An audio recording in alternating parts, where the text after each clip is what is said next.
Ba'du, sahabatku sekalian, para muadzib yang dimuliakan oleh Allah Subhanahu wa taala.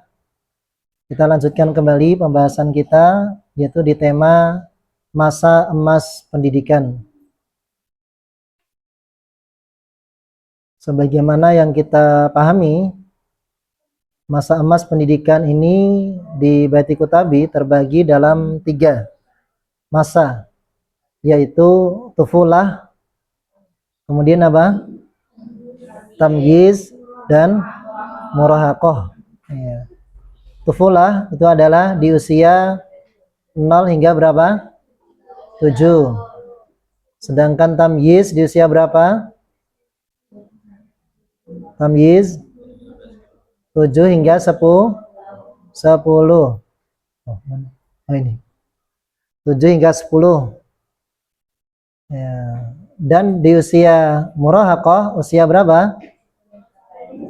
10 sampai baligh.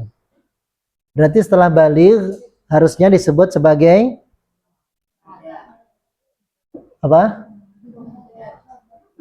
Syabab, ya, atau lebih pemuda, bukan remaja. Maka kita akan melahirkan pemuda-pemuda Islam yang solih solihah, ya, minimal itu, yang siap hebat bermanfaat sesuai potensinya. Nah, dari yang pertama adalah tufulah. Usia ini adalah usia emas menumbuhkan karakter iman. Apa masa emasnya apa? Karakter iman. Sementara tamyiz, masa emas, usia emas menumbuhkan karakter tamyiz apa? Ayo, belajar. Nah, tamyiz itu usia emas karakter belajar. Kalau murahaqah usia emas menumbuhkan karakter bakat. Nah, hingga ketika telah tumbuh imannya, tumbuh belajarnya, dan tumbuh karakter bakatnya, maka lahirlah ia sebagai syabab. Hingga nanti akan mengalami kematangan itu di usia 40 tahun. Nah, gitu. Nah, ini penting sahabatku sekalian. Kematangan dalam karakter iman, kematangan dalam karakter belajar, dan kematangan dalam karakter bakat itu puncaknya di usia 40 tahun. Nah, gitu. Maka ada buku rahasia 40 tahun. Nah, itu yang pendidikan dari awal. Apakah tidak memungkinkan pendidikan yang sudah terlewat? Ya, memungkinkan. Memungkinkan untuk kita recovery kembali dari awal. Ditumbuhkan karakter imannya, ditumbuhkan karakter belajarnya, ditumbuhkan karakter bakatnya. Hingga kemudian dia akan menumbuhkan seluruh karakter itu sepanjang perjalanan menjadi seorang syabab hingga matang di usia 40 tahun.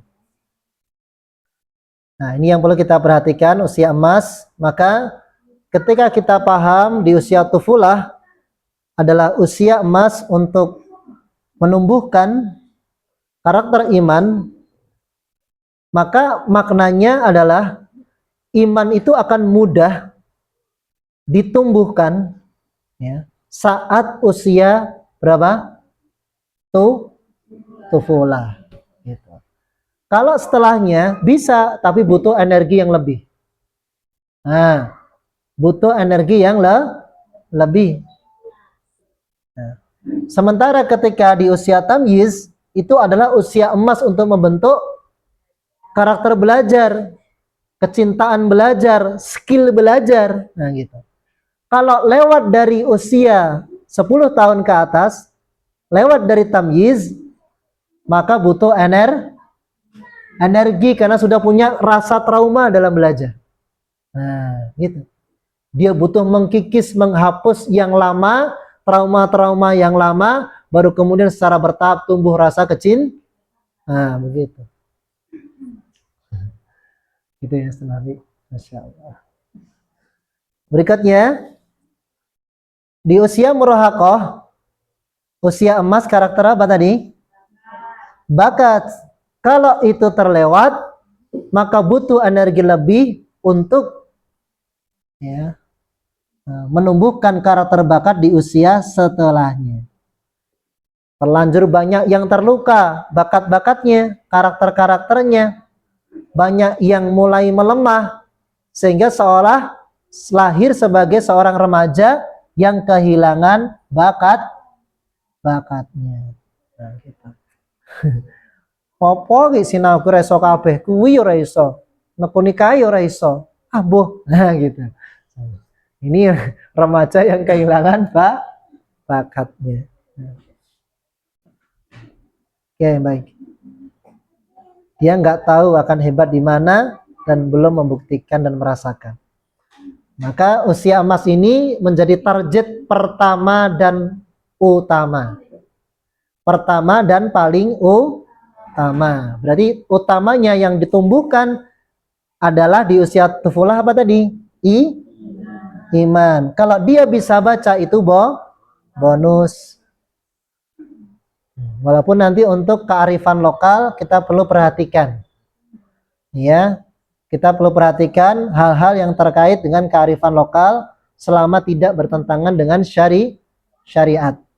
Kita perlu perhatikan. Oh, baca tulisnya dipercepat Ustadz di usia ini. Nah, oke, nanti kita planningkan. Tapi sekali lagi tanpa menggugurkan target yang pertama dan paling, nah begitu. Itu pun, gitu. Monggo yang minum silahkan, apa-apa. Begitu sahabatku. Maka target-target belajar apapun di usia tufulah dipersilahkan. Tapi yang pertama dan paling utama harus tumbuh iman. Indikator yang paling mudah tumbuhnya kesadaran. Berarti sudah mencintai guru, mencintai orang tuanya, dan mencintai Allah. Nah, gitu. Hingga ia mencintai apapun kebaikan yang Allah cintai. Termasuk Nabi Muhammad SAW mencintai Al-Quran dan mencintai yang lainnya. Begitu sahabatku sekalian.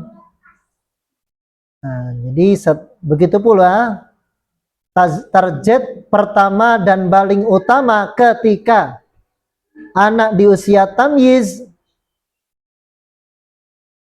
sudah tumbuh kesadaran, maka dirinya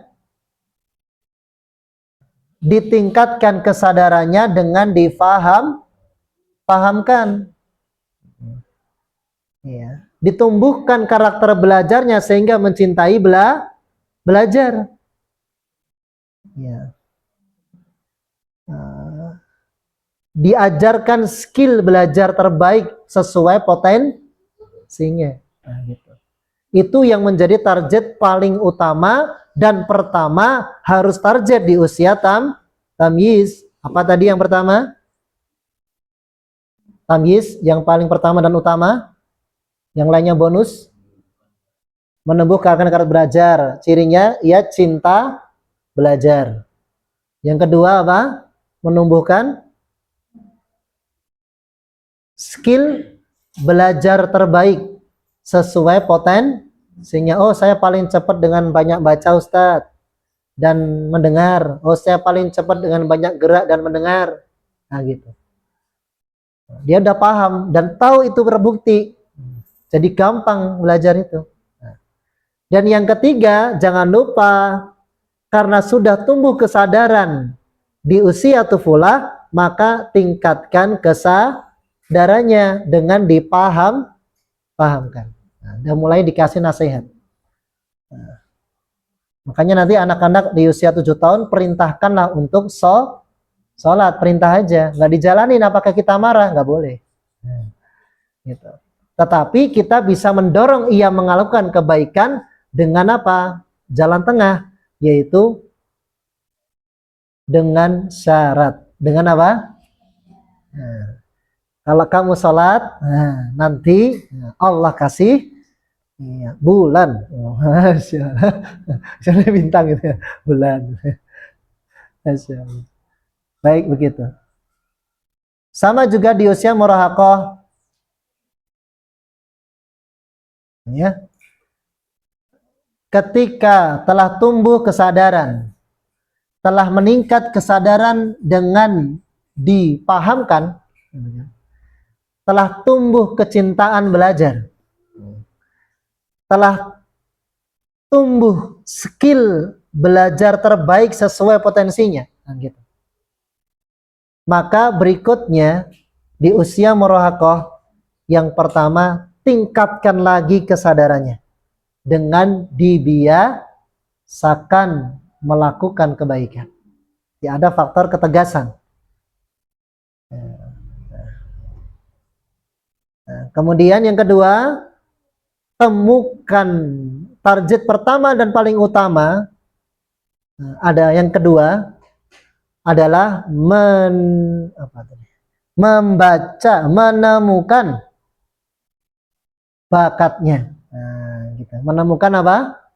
Bakatnya. Yang ketiga adalah menjaga bakatnya. Nah, itu target pertama dan utama tuh. Dan yang keempat adalah mengarahkan bakatnya sehingga bermanfaat, syukur-syukur bermanfaat untuk mandiri. Nah, itu penting. Jadi tidak hanya sekedar bermanfaat, tapi bermanfaatnya bisa mandiri dalam urusan pribadi secara bertahap. Contoh misalnya, bikin keterampilan, jangan hanya keterampilan saja, tapi keterampilan yang ketika nanti jadi bisa menghasilkan manfaat berupa uang misalnya. Bisa dijual. Sehingga uang itu akan membantu ia mandiri, tidak lagi bergantung kepada orang tuanya dalam urusan pribadinya. Bisa bikin nasgitel, wes, gitu. Ramuan dari 3 teh terbaik, wes. Apa itu Ustazah? Apa? Oh iya, teh nyabu, teh dandang, satunya lagi? Ah itu, ada wajib. Masya Allah, 3. Ya ternyata banyak orang jual teh itu tehnya beda itu. Kayak, enggak. Nah itu ya, ada kombinasi, komposisinya. Wah itu penting itu. Belajar langsung dari ahli teh. Masya Allah. Ada rasa bau wanginya itu sehingga ketika dijual laku. Bikin apa ya? Bikin lele crispy.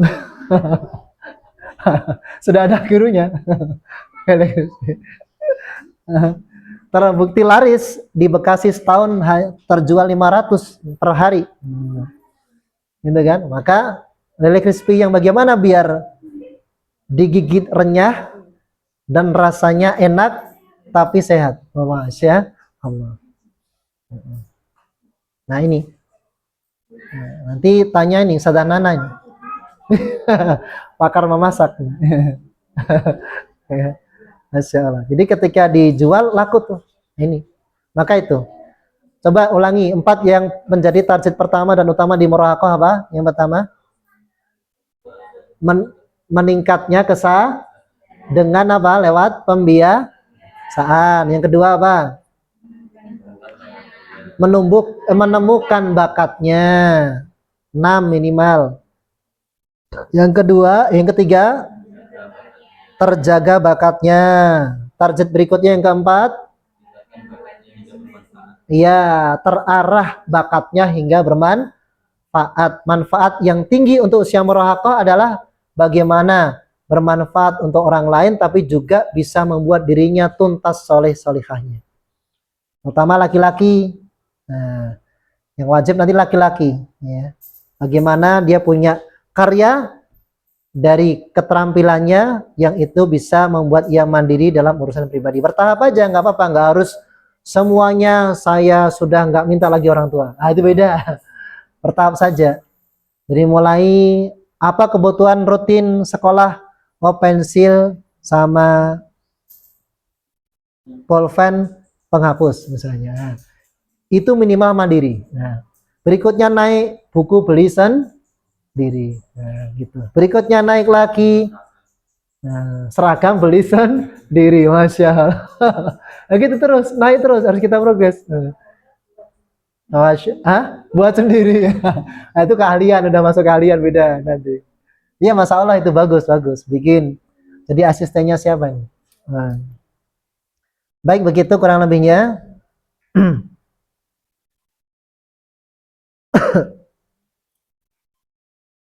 Dan target balik itu kalau bisa kita maksimalkan sampai usia batas maksimal, yaitu usia sekitar 15 tahun, paling cepat 12 tahun, jangan lebih cepat dari itu.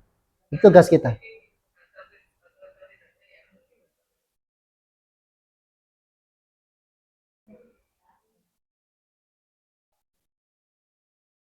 Baik,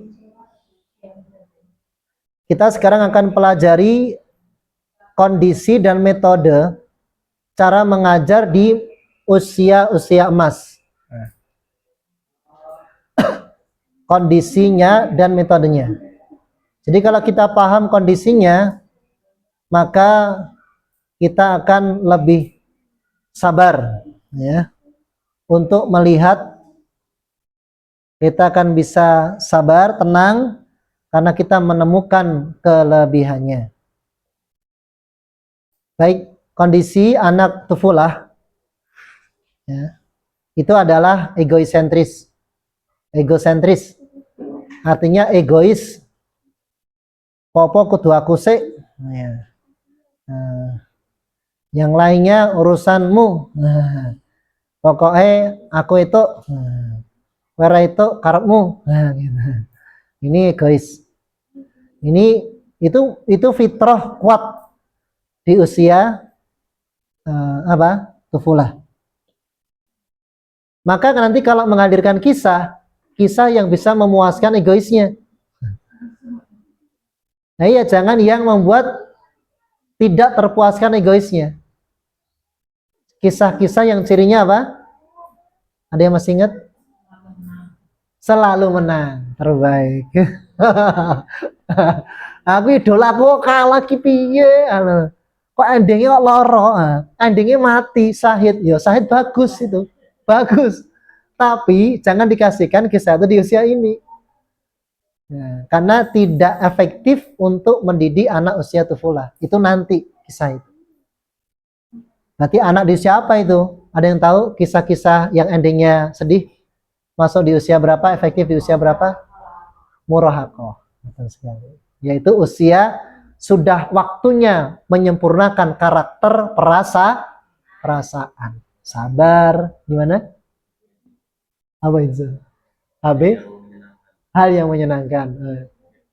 Happy ending, ya, happy ending. Happy ending itu berarti yang tufulah. Ya. Happy ending itu tufulah. Jangan sad ending. Sad ending. Bahasa sendiri. Sad ending. Endingnya sedih, jangan. Pertanyaan, kisahnya Nabi Ayub alaihissalam cocok nggak di tufulah? Nabi Ayub alaihissalam. Endingnya apa? Oh ya, oke. Oke, bagus, sembuh. Tapi tidak bisa memuaskan imajinatifnya. Wah, rekoso yo. Yang menyenangkan saja. Nah, yang kedua, kondisi imajinatif.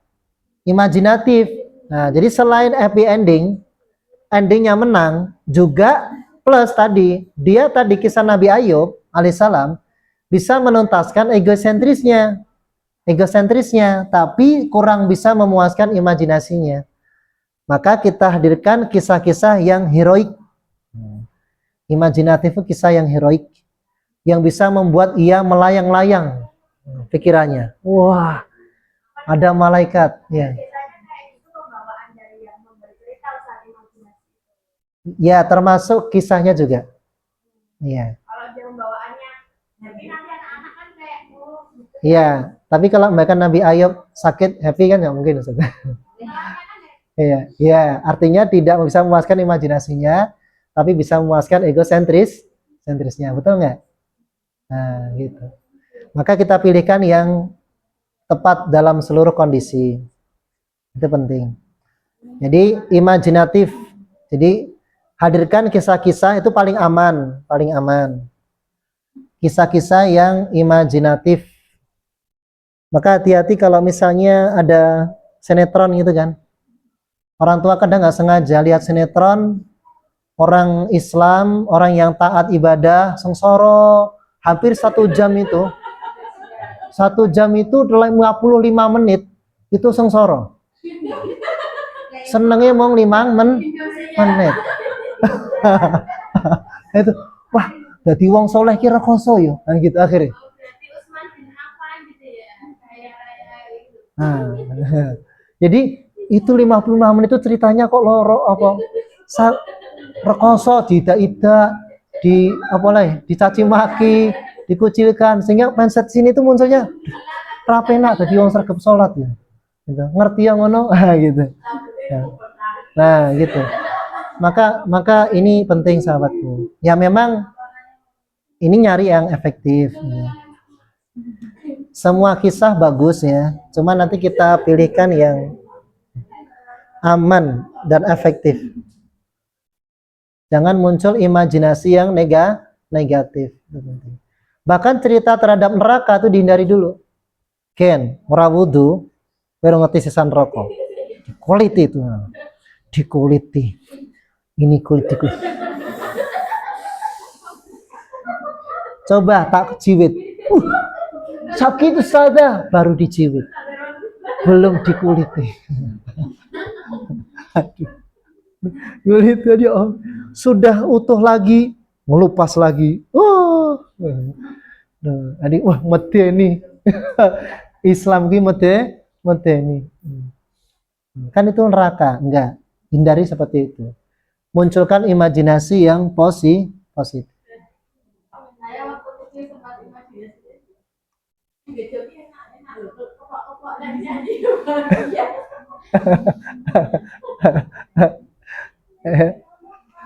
Masya Allah. Ya, berikutnya adalah sensitif. Nah, artinya gampang kesinggung anak-anak itu. Maka kisah jadi apa ya sensitif? Lebih ke arah ini ya. Apa ra cocok sidik nesu. Nah, kalau ego tinggi. Ya. Terus kalau dia ego rendah apa ra cocok sidik nangis. Ya. Mutung. Nah, gitu ya. Kalau ego sedang apa penampakannya? Kalau ra cocok sidik tinono tak akali. Nah, gitu. Tak akali gimana? Cerdik. Kisahnya masih ingat anak yang melayani? Masih ingat nggak? Oke, coba kita buka dulu.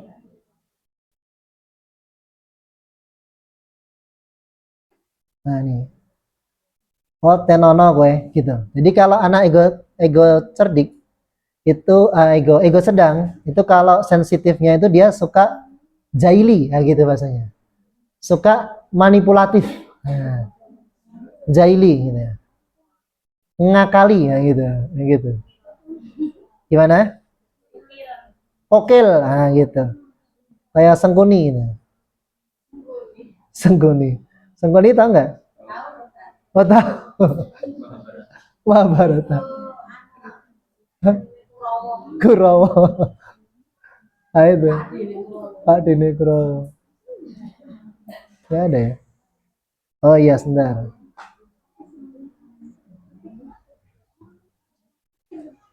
Nah gitu ya. Oh.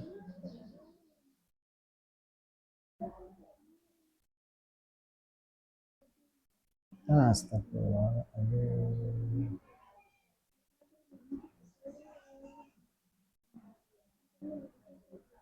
Belum jadi satu ya, sebentar ya. Nah, ini dia. Nih ya. Nah, coba perhatikan ini. Duh, enggak ada. Oh, ini dia. Coba kita simak video ini. Sudah pernah lihat kan?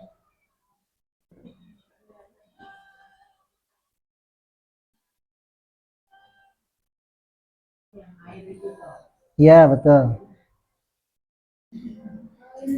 Masih ingat kan? Ini kalau sensitif.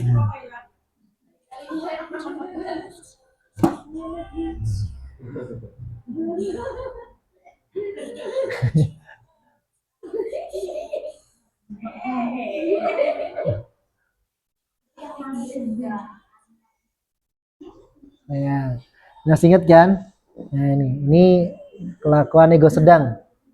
Dia ego rendah melayani, ego sedang bekerja sama, tapi ada nyempil satu bakat namanya an-nubel, cerdik, suka provokatif, suka manipulatif. Nah, itu cerminan dari anak-anak yang sensitif sehingga muncul manipulatif. Berikutnya, cara belajarnya bagaimana? Anak demikian adalah dengan taklid, meniru apa yang dia dengar, dia lihat dan dia rasakan.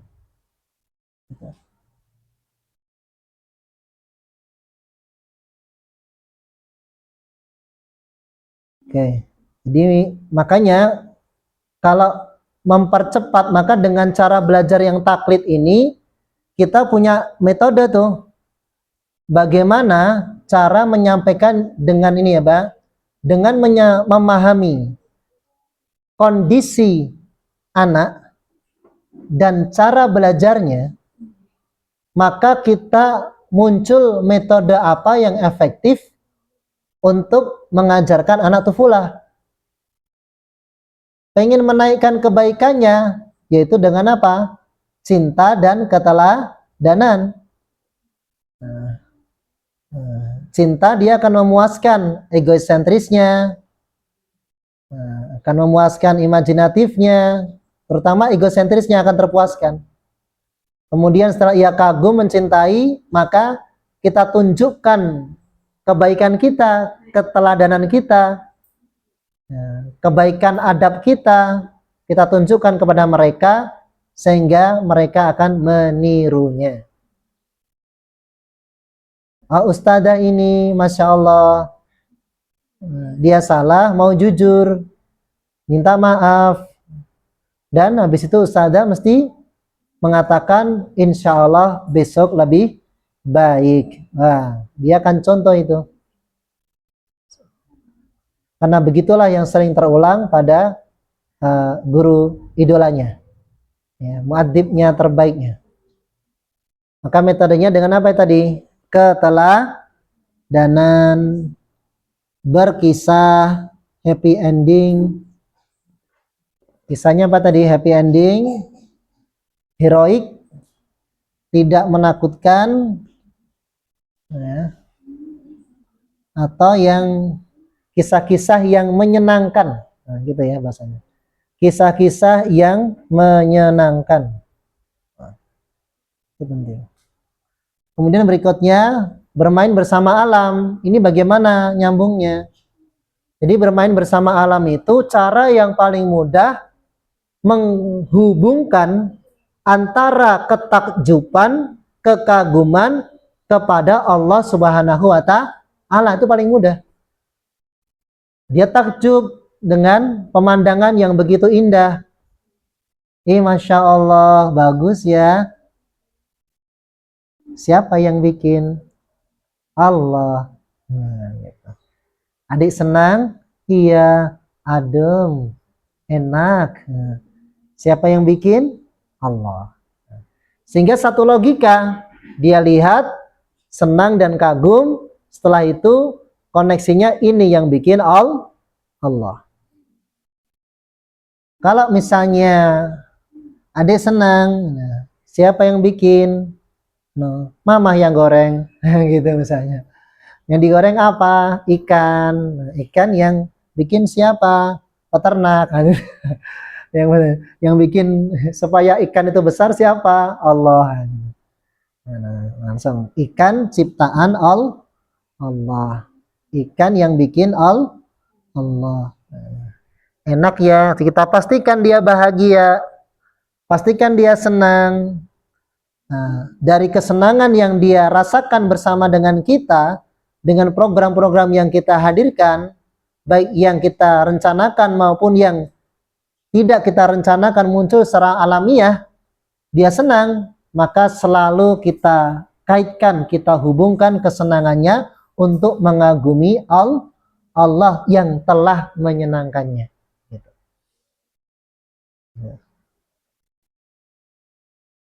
Oke, baik.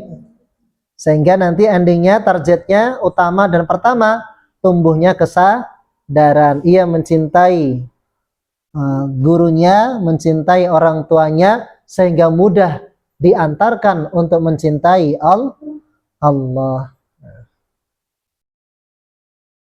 Hingga ia mencintai seluruh kebaikan, mencintai kebaikan yang Allah cintai. Baik, itu untuk usia tufulah. Sekarang usia tamyiz.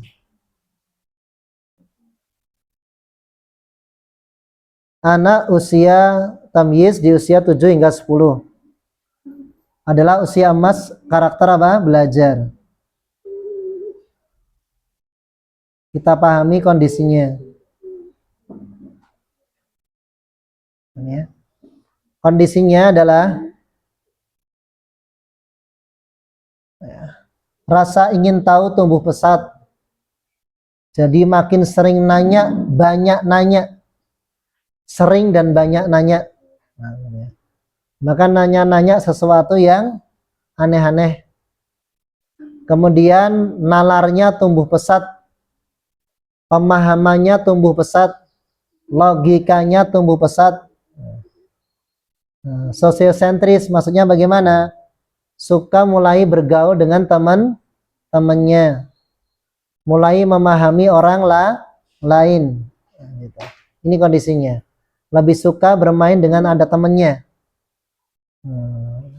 Cara berpikirnya mulai tumbuh dan banyak dan sering nanya. Inilah yang kondisi anak di usia 7-10. Maka dengan kondisi ini kita paham, oh ya sewajare nek DE teko terus wong yang ngono ya ditekokke. Nah, kadang kan begitu. Sepele men gitu. Sederhana sekali. Mosok gitu aja ditanya. Wes dijawab kok teko terus gitu. Nah, udah tahu nanya. Atau ya, kok nanya gitu. Oh, kamu nanya gitu. Jadi ini yang sudah sewajarnya dia muncul, maka kita apresiasi. Kita apa? Ya, kita hargai dengan kelemah lembutan, dengan bahasa hati, Masya Allah. Dengan tadi pujian. Ya. Kemudian berikutnya, cara belajarnya bagaimana? Yaitu at-tajribah, trial and error. Namanya juga baru tumbuh usia berpikir, baru mulai senang mikir kan gitu. Baru kali mencoba kan gitu. Maka wajar kadang bisa, kadang berhasil, kadang gagal. Lagi proses. Maka kalau gagalnya kita tidak, maka kalau begini keadaannya, begini cara belajarnya, berarti kita tidak mudah marah, mudah menahan emosi. Sehingga pendidikan lebih tenang. Ya, gagal berkali-kali nggak apa-apa. Peneliti aja gagal sampai 1000 kali. Oh nggak apa-apa, coba lagi. Nah, sehingga dia akan tidak mati rasa ingin tahunya. tidak mati cintanya untuk belajar. Dan makin, karena ini nanti, kondisi ini nanti akan mendorong dia menampakkan dalam perilaku, pasti itu. Hal ini akan mendorong menampakkan dalam perilaku. Dia ada daya dorongan. Jadi manusia itu ada dua dorongan. Yang pertama itu adalah syahwat. Yang kedua dorongan fitrah. Itu mesti mendesak untuk menampakkan dalam perilaku. Kalau dorongan fitrahnya itu terbungkam, maka yang muncul dorongan syahwat. Tapi kalau dorongan fitrahnya yang tertumpahkan, terwadai oleh gurunya yang nyaman ketika ditanya-tanya, gurunya yang responnya bagus ketika ditanya-tanya, maka dorongan syahwatnya itu akan tertekan. Karena kebaikan tidak bisa bercampur dengan keburukan. Itu penting, yang kita pahami itu. Maka dorongan ini dorongan yang lazim ada. Maka kita tinggal wadahi. Sama dorongan egois tadi juga ada di usia tufulah. Alhamdulillah anak tufulah itu egois. Dengan dia egois, apa-apa kudu aku, maka kita dengan mudah melayani. Kita terdorong mudah untuk melayani, untuk melayani, menjalankan perintahnya, begitu kan?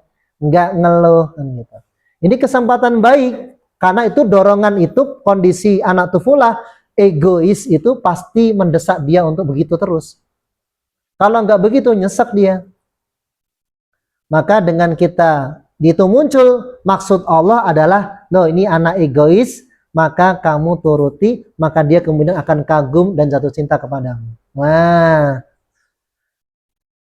dituruti selama tadi tidak membahayakan apapun yang tadi sudah disebutkan. Oke, baik. Kemudian berikutnya metode pendidikan. Bagaimana metodenya? Dengan memahami kondisi dan cara belajarnya. Dengan penuntasan rasa ingin tahu. Maka kalau ada anak itu dorongan, pasti ada daya dorong yang kuat anak itu untuk bertanya. Dalam hal apapun. Karena bisa jadi dia belum paham itu benar apa salah. Dia tanyakan semuanya. Yang penting tugas kita merespon dengan lemah lembut. Kalau bisa dijawab dengan lemah lembut, ketika tidak bisa katakan tidak bisa, insya Allah akan dijawab kemudian. Dan apresiasilah itu. Karena nanti akan tumbuh kecintaan ia terhadap belajar. Berarti ini aku nanya terus, guruku sing tak idolake, muadibku yang terbaik itu, yang aku idolakan, yang aku banggakan, yang aku kagumi, dia akan bangga dengan aku. Masya Allah. Dia akan rasa ingin tahunya akan lebih besar dan tumbuh. Berarti rasa cinta belajarnya makin tumbuh. Karakter belajarnya berarti terbentuk. Tapi kalau tekok-tekok terus, gitu kan, nah, udah lengkerot. Sesok orang wanita tekok, gitu ya. Itu penting. Berikutnya penumbuhan nalar yang sederhana. Contoh misalnya nalar sederhana itu bagaimana? Kayak tadi, nalar sederhana itu misalnya begini. Ini contoh salah satunya. Budi adalah manusia. Setiap manusia pasti mati. Kesimpulannya apa? Budi itu akan mati, betul. Begitu, ya. Budi itu mati, gitu. Apalagi yang sederhana. Ya, ya itu ya. Apa ya?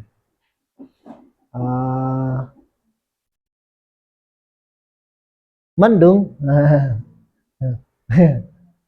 Mendung, iya. Tapi gimana? Kesimpulannya hujan itu turun. Iya, boleh silakan. Itu kan waktu puasa, nah anak yang itu tanya Pak, anu nggak kuat, kayak gitu.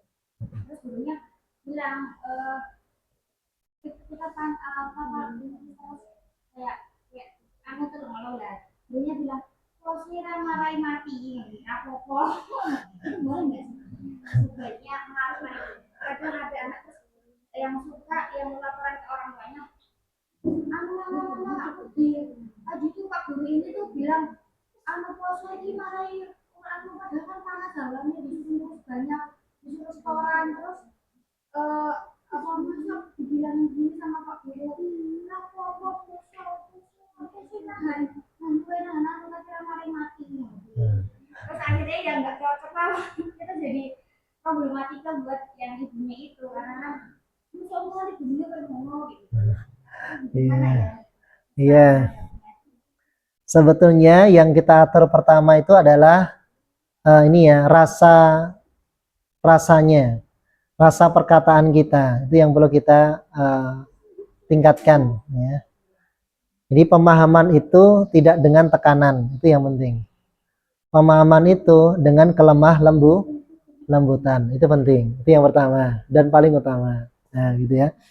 Kemudian yang kedua, nah, kalau dia usianya berapa dulu? Kalau usia ya, ya kelas 4 mau naik kelas 5.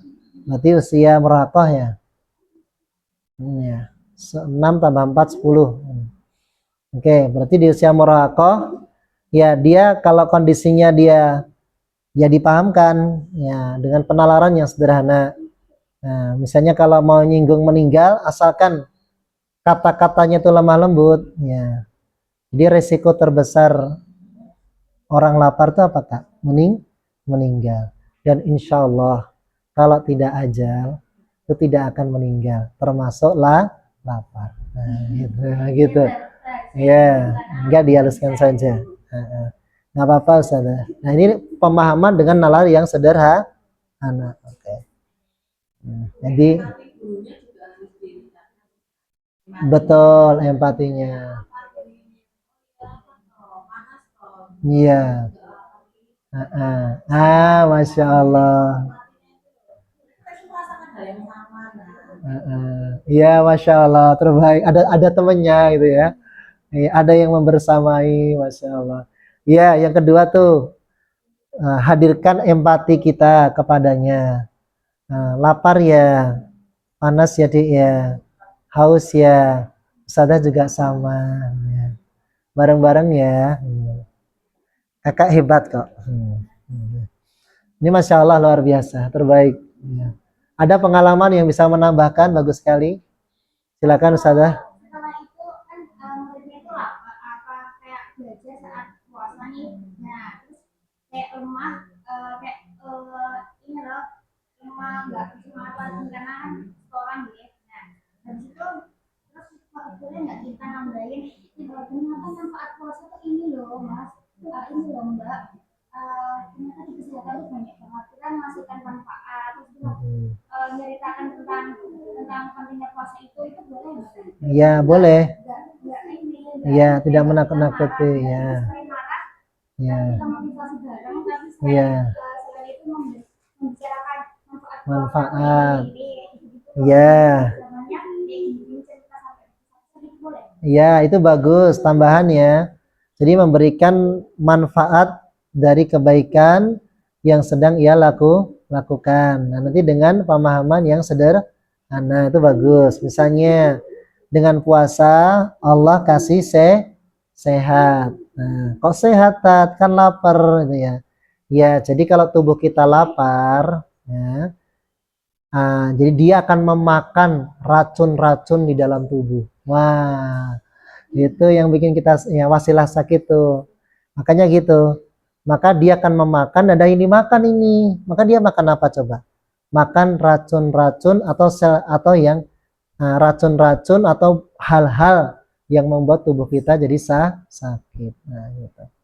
Gitu. Jadi ya makan racun dalam tubuh. Ada racunnya Ustadz ya? Iya, coba kalau makan ya. Makan ada apa itu? Bumbu tabur gitu ya. Nah, itu ada racunnya gitu ya. Ya. Nah, kemudian pertanyaannya, Ustazah suka bumbu tabur juga, balado gitu. Enggak, insya Allah bukan di sini, guru-guru di situ. Baik, ya. Baik, begitu kurang lebihnya bagus tadi ya. Yang pertama, kita jelaskan dengan rasa yang lemah lembut. Kemudian yang kedua, empati, bahwa ada yang membersamainya sehingga dia tertenagai. Yang ketiga, hadirkan manfaat, edukasi manfaat, itu benar. Karena sudah mulai tumbuh penalarannya, begitu. Ini enggak Ustazah Fathiyah? Iya kan? Iya, udah tumbuh kan? Iya. Oke. Berikutnya, yang ketiga, pelatihan adab dan akhlak. Nah, sudah diperintahkan untuk adab. Ya, walaupun nanti adab-adab ini secara bertahap kita kasihkan juga di usia tufulah. Tapi yang ringan-ringan. Nah, tetapi ini nanti penguatnya mayoritasnya ada di usia tamyiz. Nah, gitu. Ya. Dia sudah memahami, oh ini adab yang baik. Oh, kalau ternyata misalnya berada di tengah banyak orang, memasukkan jari jemari itu bagus tidak, Ustazah Niswa? Di depan orang banyak begini bagus nggak? Tidak. Kemudian misalnya ada misalnya mengangkat kakinya gini di depan orang banyak, bagus buatan Ustazah? Enggak, enggak sopan. Kemudian ketika ada guru lewat di depannya, sopan buatan? Buatan. Nah, enggak ada tempat sate moco. Nah, berarti harus permisi, minta izin. Oh, ternyata kalau ute-ute upil, nah, ini di depan orang banyak, niku adab no buatan? Atau misalnya ngelos-ngelos jenggot, tapi nggak ada jenggot anak-anak ya. Nah, gitu ya. Nah, itu yang perlu dipahamkan ke mereka. Gitu ya. Sehingga dia mulai kenal, terlepas apakah dia mau menjalankan atau tidak. Kalau dia nggak mau menjalankan, maka kita tidak perlu tegas, artinya galak, tidak perlu marah. Tetapi hal yang maksimal yang kita lakukan adalah dengan mengarahkan. Tadi dengan apa? Kasih sesuatu dengan syarat. Kakak nanti kalau adabnya bagus selama belajar, Ustadz kasih bintang. Nah, gitu. Nanti yang itu salah satunya. Baik begitu, sahabatku sekalian, para muadib terkait usia tamyiz. Nah, berikutnya kita masuk di usia. Nah, skill belajar nanti kita perlu memahami dan menemukan, membuktikan dia terbaik dan tercepat belajar dengan cara seperti apa, itu penting. Sehingga nanti kepahaman kita tidak menyebabkan kita memaksakan bahwa setiap anak itu wajib belajar dengan cara kita. Bisa jadi sama, bisa jadi berbeda. Nah, maka kita harus pahami itu. Nah, apakah dominan di pendengaran, penglihatan, atau perasa? Biasanya ada dua. Yang dominan kita bisa pakai paling tidak dua itu sebagai cara yang nanti membuat dia terasa mudah dalam belajar. Terasa ringan dalam belajar. Sehingga kalau dia merasakan kemudahan, maka dia akan tumbuh kecintaan bahwa belajar itu menyenangkan. Nah, nanti ke depan kita bahas. Sehingga target pertama dan paling utama adalah di usia tamyiz, tumbuhnya cinta belajar sehingga menjadi pembelajar seumur hidup dan memiliki skill belajar. Nah, itu. Kemudian berikutnya di masa pendidikan yang ketiga adalah murahaqah. Yaitu anak usia berapa? Ustazah Niswa? Ustazah Niswa, usia berapa murahaqah? 10 sampai baligh. Karakter usia emas apa Ustazah Fathiyah? Usia emas untuk menumbuhkan karakter bakat terbaik. Masya Allah. Bagus. Sip. Ya. Kemudian berikutnya, kondisinya bagaimana anak-anak murahaqah, kan gitu. Ya. Dia merasa mampu melakukan sendiri. Jadi usia kemandirian itu berawal di usia memuncaknya. Nah, bukan berawal, memuncaknya. Itu di usia 10 tahun. Nah, maka nanti fitrahnya dia pengen melakukan itu sendiri. Dorongan itu kuat. Dorongan itu sangat kuat. Fitrahnya dia pengen selalu mandiri. Walaupun hal itu bisa kita didik pada saat usia-usia sebelumnya. Tetapi puncaknya nanti ada di usia murahaqah. Nah, gitu. Maka menargetkan anak mandiri dalam urusan pribadi menjadi hal yang sangat mudah di usia ini. Kenapa? Karena dorongan fitrah yang begitu kuat, dia untuk pengen melakukan sendiri. Aku pengen beli ini sendiri, nggak perlu pakai uang orang tua.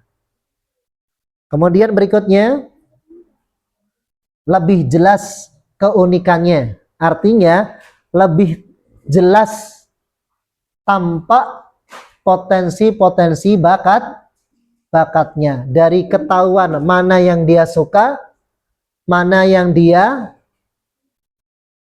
rukun bakat, masih ingat? Makin jelas apa yang dia suka, makin jelas apa yang dia bisa, dan makin jelas apa yang dia bisa itu bisa bermanfaat. Nah, maka rukun bakatnya ada 3. Apa ulangi? Bisa, terus dan yang terakhir bermanfaat. Maka 3 ini, nah ini makin jelas. Karena nanti kadang-kadang di usia tamyiz atau tufulah yang terlihat adalah apa yang dia suka. Itu dulu. Kalau tufulah. Kalau tamyiz sudah mulai muncul yang kedua, tidak hanya suka tapi juga bisa. Nah, di usia murahaqah tampak jelas semuanya. Tampak yang dia suka, tampak yang dia bisa, dan tampak yang dia betul, terbaik semuanya. Jadi mudah.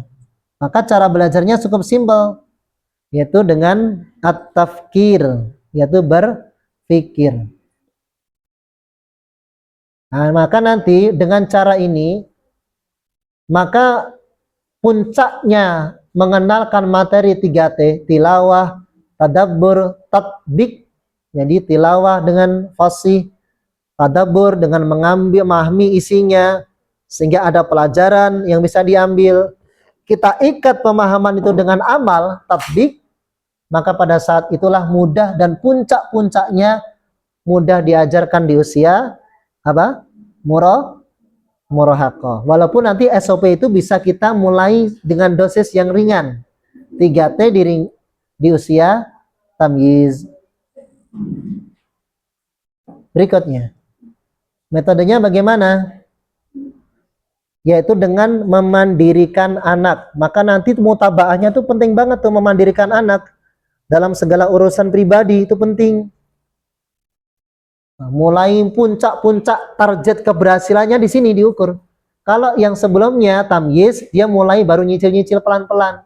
Tapi sudah mulai puncak akselerasi prestasi kemandirian itu di usia ini.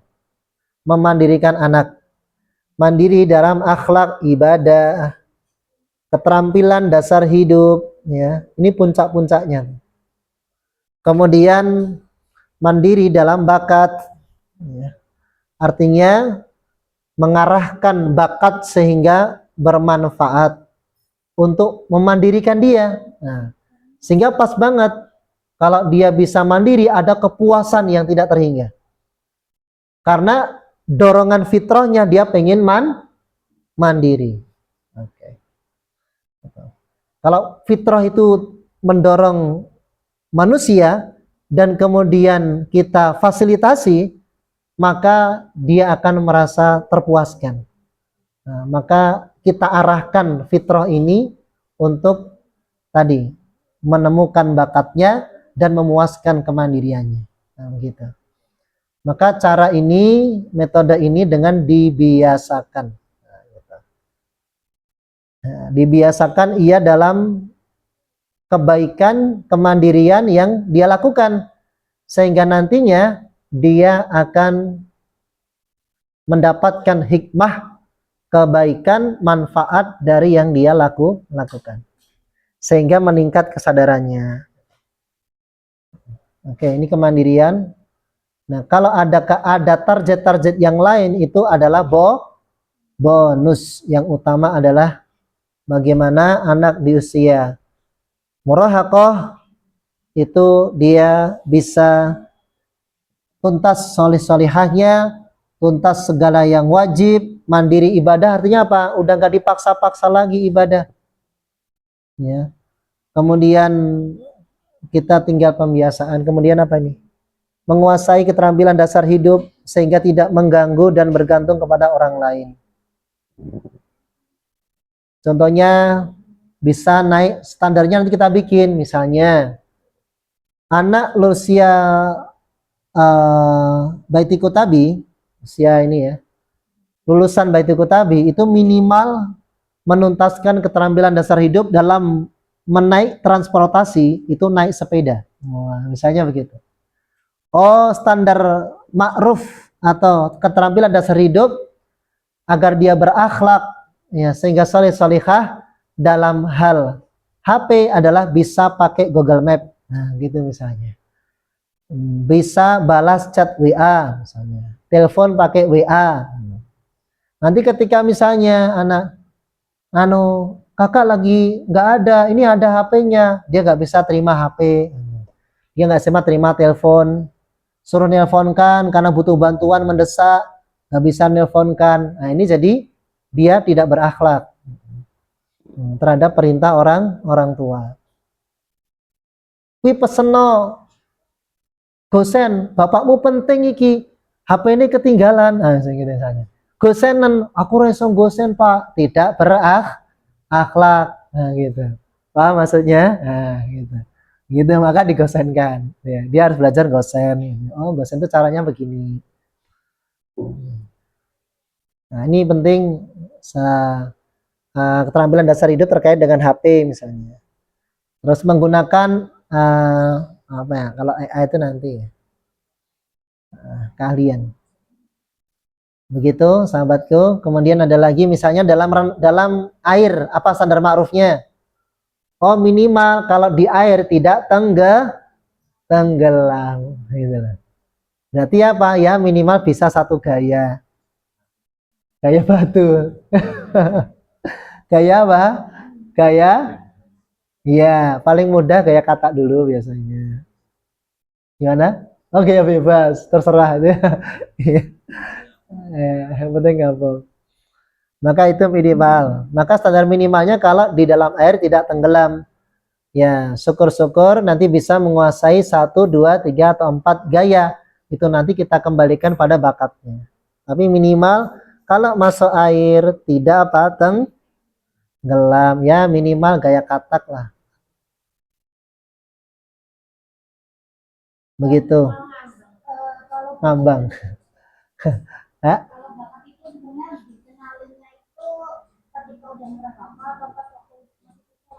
Ya, bisa dicicil dari tufulah, bisa Ustazah.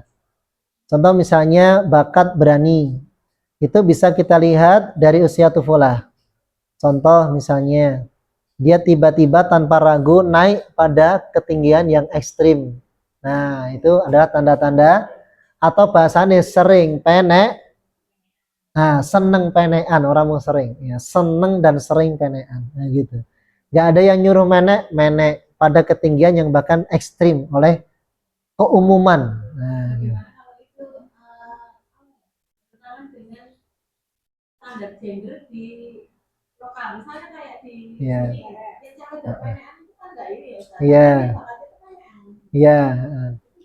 Iya, betul. dia itu nggak pantas untuk penean, Betul, ya. atau dia suka masak, sedangkan Iya. saya itu mana mau dari awal gitu, Iya, iya. Oke. atau mungkin Betul. senang dolanan boneka, Iya. sebenarnya itu maksudnya bakat lembut ya sebenarnya, tapi kita melihatnya itu sebagai tangan dan boneka gitu, Iya. banci gitu ya. Iya. Iya. Kalau tadi betul, tadi saya kurang satu. Jadi kita boleh melarang kalau itu tidak sesuai dengan kearifan lokal. Selama tidak bertentangan dengan syariat. Kayak tadi misalnya. Nah, kalau misalnya sebetulnya kalau secara syariat penekan wong wedok penekan ki ora dosa. Ora dosa, wong tesih lu balik. Lah iya. Nah, nanti kalau suatu saat ditinggal suaminya kan gitu kan. Iya kan? Bocor gendeng, apa ngenteni suami ini mulai keluar kota. Gitu kan? Arep jaluk tulung ya maneman gitu kan. Dandani dhewe gitu kan. Ini terbaik itu punya selalu itu. Ya gitu. Maka ini ya artinya secara syariat tapi secara kearifan lokal wong cah wedok kok penek saru gitu ya. Nah, itu boleh kita melarang tapi sekali lagi larangannya dengan lemah lembut atau dengan arahan motivasi. Nah, gitu. Gitu. Gitu. Begitu saja tambahannya. Lupa. Makasih. Kearifan lokal selama tidak bertentangan dengan syariat. Maka kita ikuti. Futsal cewek. Oh ya. Ada manjat dinding menurut saya lah kan nggak menurut saya lah. Iya. Menurut saya itu ada yang Heeh. namanya manjat itu ada. Iya. Manjat dinding itu. Maka asyaja'ah. Nggak kamu kok ya di Indonesia kan di sana. Nah, Berarti pakaianmu apa mbak? Ya dipakai ini. iya. Gitu yang Nah, legging di sana. iya. Jadi gini, mungkin selama dia masih kecil belum balik. Oh, sudah balik. Oh iya. Iya, berarti recovery itu namanya. Udah begitu recovery ya. Kita nggak bisa dengan ketegasan karena dia belum tumbuh kesadaran, berarti recovery. Betul sekali, insya Allah. Kalau belum balik, itu mungkin sebagai menumpahkan bakat ya. Tetapi nanti tinggal di secara perlahan, ketika sudah tumbuh kesadaran, cinta sama kita arahkan, dia akan sami'na wa ata'na dengan pemahaman. Kita pahamkan bahwa yang syar'i itu bajunya demikian. Bisa nggak pakai baju syar'i ketika manjat? Misalnya. Oh, dilihat sama cowok-cowok itu ini nggak ini. Nah, mulai dipahamkan. Nah, gitu. Mulai gimana sudah? Oh, ngantuk. Oh, ngantuk. Ya. Baik, demikian sudah selesai insya Allah untuk masa emas pendidikan. Kita istirahat dulu. Nanti terakhir kita masuk di materi standarisasi sanad dan akan kami umumkan siapa yang akan diprogres sanadisasi binadhar di tahun ini ya untuk menerima sanad ya. Kemudian yang kedua, siapa nanti yang tahun ini akan diprogres untuk bisa mengambil sanad di tahun depan begitu. Demikian, yang lain yang belum berarti nanti tetap bersemangat karena waktu masih panjang insya Allah ya. Demikian, jadi masih ada waktu-waktu nanti tahun depan untuk kita sampaikan kembali tambahannya. Kita targetnya akan banyak guru-guru yang bersanad minimal secara bacaan ya. Sanad bin nadhar ada pada guru-guru Baiti Kutabi. Allahumma amin. Maka Baiti Kutabi diampu oleh guru-guru yang bersanad. Oh, Masya Allah. Baik, demikian semoga makin memudahkan langkah kita nanti untuk meluaskan kemanfaatan Al-Quran. Demikian, walhamdulillahirabbil alamin. Wassallallahu ala Muhammad wa ala alihi washabihi ajmain. Ya, jazakumullah khairan katsira. Mungkin nanti kalau ada pertanyaan sambil istirahat monggo silahkan. Ini istirahat dulu aja. Ya, bagi yang ngantuk boleh melelapkan sebentar ya. Ngantuk atau berwudu silahkan ya. Yang pasti nanti setelah istirahat saat belajar perhatikan ya, jangan gojek sendiri ya.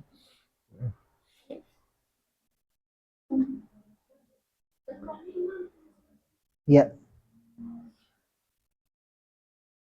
Nanti terakhir kita setengah jam cukup insyaallah.